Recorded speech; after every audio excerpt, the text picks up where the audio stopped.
ಶ್ರೀಮತಿ ನಾಗರತ್ನ ಚಂದ್ರಶೇಖರ್ ಅವರ ಲೇಖನ ಗುಬ್ಬಿಯ ಮೇಲೆ ಬ್ರಹ್ಮಾಸ್ತ್ರ. ಧ್ವನಿ ಪ್ರಸ್ತುತಿ ಹಾಗೂ ವಿಡಿಯೋ ಸಂಸ್ಕರಣ ಗುರುಪ್ರಸಾದ್ ಹಾಲ್ಕುರಿಕೆ. ಇಂದು ನಾನು ಅಂದರೆ ಗುರುಪ್ರಸಾದ್ ಹಾಲ್ಕುರಿಕೆ ಶ್ರೀಮತಿ ನಾಗರತ್ನ ಚಂದ್ರಶೇಖರ್ ಅವರ ಗುಬ್ಬಿಯ ಮೇಲೆ ಬ್ರಹ್ಮಾಸ್ತ್ರ ಎಂಬ ಲೇಖನವನ್ನು ನಿಮ್ಮ ಮುಂದೆ ಪ್ರಸ್ತುತಿಪಡಿಸುತ್ತಿದ್ದೇವೆ. ಈಗ ಗುಬ್ಬಿಯ ಮೇಲೆ ಬ್ರಹ್ಮಾಸ್ತ್ರ. ಈ ಪ್ರಪಂಚಕ್ಕೆ ಯುದ್ಧಗಳು ಹೊಸದೇನಲ್ಲ. ಯುದ್ಧ ಒಂದು ರೀತಿಯ ಸಾಮೂಹಿಕ ಕೊಲೆ. ಇಲ್ಲಿ ಧರ್ಮ ಅಧರ್ಮಗಳ ಮಾತಿಗಿಂತ ಮನುಷ್ಯನ ಅಧಿಕಾರ ಲಾಲಸೆ, ಶ್ರೇಷ್ಠತೆಯ ಸವಾಲುಗಳೇ ಅಧಿಕ. ವಿಶ್ವ ಜನಸಂಖ್ಯೆಯ ನಿಯಂತ್ರಣವನ್ನು, ಸಮತೋಲನವನ್ನು ಪ್ರಕೃತಿ ತನ್ನದೇ ಆದ ರೀತಿಯಲ್ಲಿ ಮಾಡುತ್ತಾಳಾದರೂ ಮನುಷ್ಯ ತನ್ನ ದುಷ್ಕೃತ್ಯಗಳಿಂದ ವಿನಾಶದ ನಾನಾ ದಾರಿಗಳನ್ನು ಕಂಡುಹಿಡಿಯುತ್ತಲೇ ಇದ್ದಾನೆ. ಅದರ ಒಂದು ದೊಡ್ಡ ಉದಾಹರಣೆ ಹಿರೋಶಿಮಾ ನಾಗಸಾಕಿಗಳ ಮೇಲೆ ಅಮೆರಿಕವು ಹಾಕಿದ ಅಣುಬಾಂಬ್. ಅದು ಗುಬ್ಬಿಯ ಮೇಲೆ ಬ್ರಹ್ಮಾಸ್ತ್ರ ಬಿಟ್ಟಂತಾಯಿತು.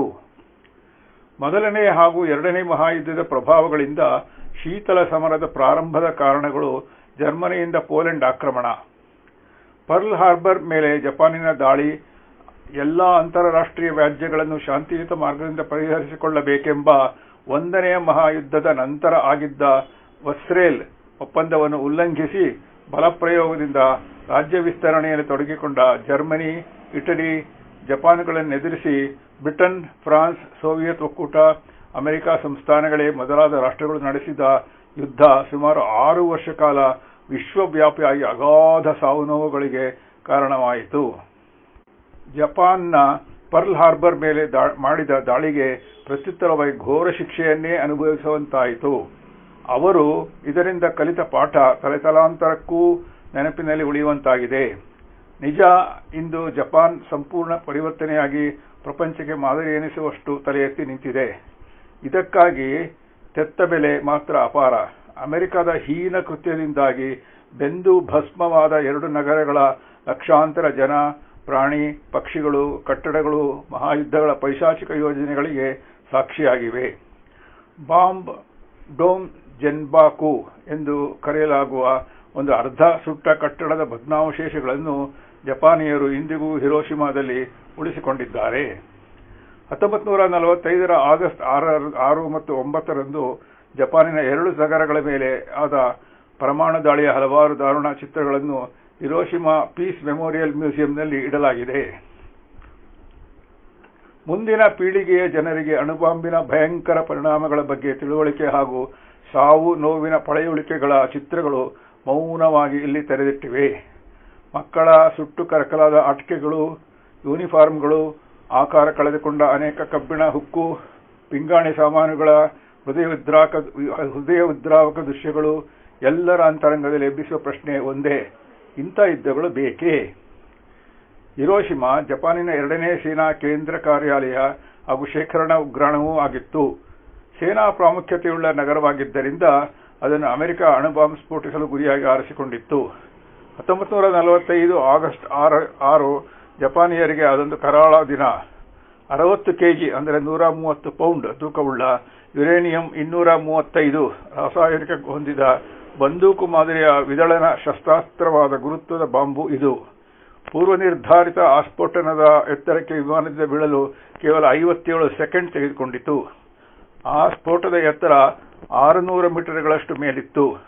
ಎದುರುಗಾಳಿಯ ಕಾರಣದಿಂದ ಕೊನೆಗಳಿಗೆಯಲ್ಲಿ ಗುರಿ ಇಟ್ಟಿದ್ದ ಐಒಐ ಸೇತುವೆಯಿಂದ 80 ಅಡಿ ಅಂದರೆ 40 ಮೀಟರ್ ಅಂತರದಲ್ಲಿ ತಪ್ಪಿ ಶಿಯಾ ಸರ್ಜಿಕಲ್ ಕ್ಲಿನಿಕ್ ಮೇಲ್ಭಾಗದಲ್ಲಿ ನೇರವಾಗಿ ಸ್ಫೋಟಗೊಂಡಿತು.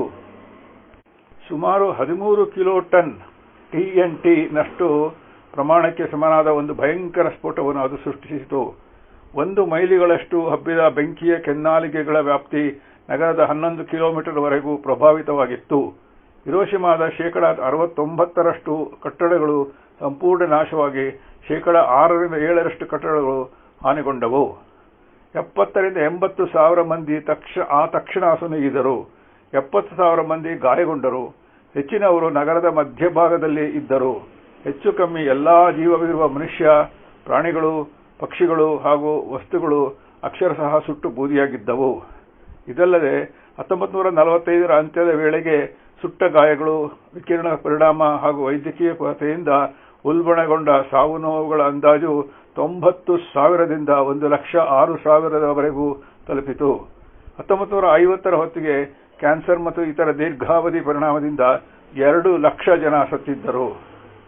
ನಾಗಸಾಕಿ ಅಮೆರಿಕ ಇಷ್ಟಕ್ಕೆ ತೃಪ್ತವಾಗದೆ 3 ದಿನಗಳ ನಂತರ ಅಂದರೆ 1945 ಆಗಸ್ಟ್ 9ರಂದು ಫ್ಯಾಟ್ ಮ್ಯಾನ್ ಹೆಸರಿನ ಇನ್ನೊಂದು ಪರಮಾಣು ಬಾಂಬ್ ಅನ್ನು ಬೆಳಗ್ಗೆ 11 ಗಂಟೆಗೆ ನಾಗಸಾಕಿಯ ಮೇಲೆ ಸ್ಫೋಟಿಸಿತು.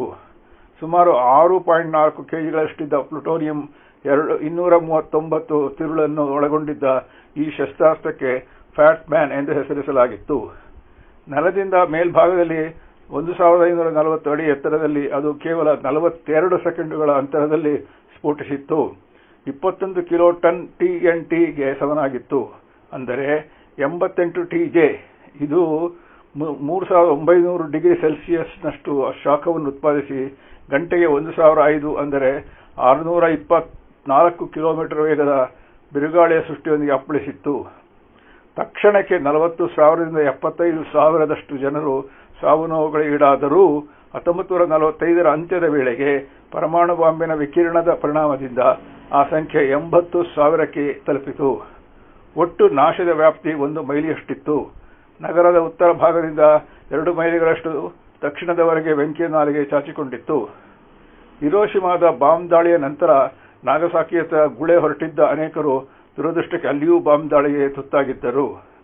15 ಆಗಸ್ಟ್ 1945 ಜಪಾನ್ ಮಿತ್ರ ರಾಷ್ಟ್ರಗಳಿಗೆ ಶರಣಾಯಿತು. ಕುಕ್ಕುರದಲ್ಲಿ ನಾಗಸಾಕಿಯ ಬಾಂಬ್ ದಾಳಿಯ ನೆನಪಿಗೆ ಒಂದು ಶಾಂತಿ ಸ್ಮಾರಕ ಹಾಗೂ ಗಂಟೆಯನ್ನು ಈಗಲೂ ನೋಡಬಹುದು.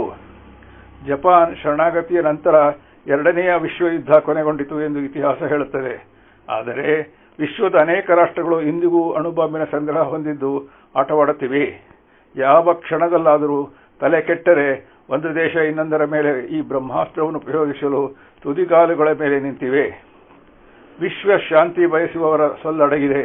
ಅಣುಬಾಂಬಿನ ಪರಿಣಾಮದ ಭಯಾನಕ ದೃಶ್ಯಗಳನ್ನು ಪ್ರತಿಯೊಬ್ಬರೂ ಮತ್ತೆ ಮತ್ತೆ ನೆನಪಿನಲ್ಲಿಡಬೇಕು.